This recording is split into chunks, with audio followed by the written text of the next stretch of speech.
नमस्कार मित्रांनो, माझे नाव आल्वा मितुश्री मालकुंडे आहे। मी इयत्ता 4थीत शिकते। आज मी एक प्रयोग करणार आहे। त्या प्रयोगाचे नाव आहे पाण्यात विरघळणारे पदार्थ व पाण्यात न विरघळणारे पदार्थ। चला तर मग सुरुवात करूया। आधी मी पाण्यात तुरटी टाकणार आहे।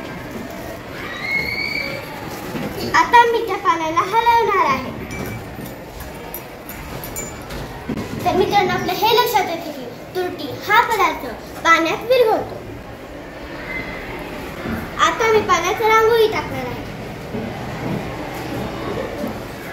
आणि आता मी त्या पाण्याला मिक्स करणार आहे। तर मित्रांनो, आपले हे लक्षात येते की रांगोळी हा पदार्थ पाण्यात विरघळत नाही।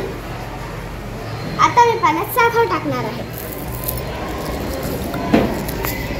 आणि मी त्या पाण्याला हलवणार आहे।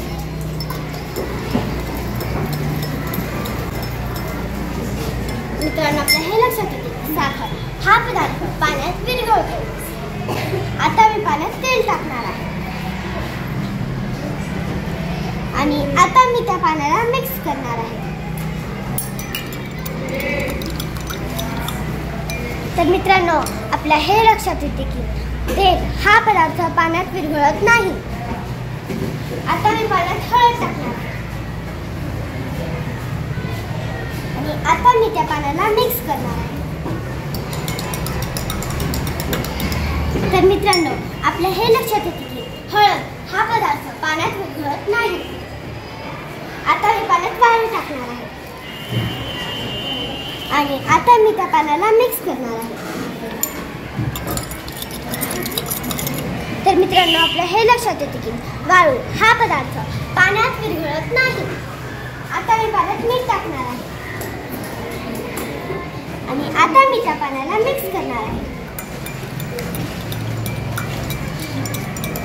तर मित्रांनो, आपल्या हे लक्षात येते की मीठ हा पदार्थ पाण्यात विरघळतो। आता मी पाण्यात माती टाकणार आहे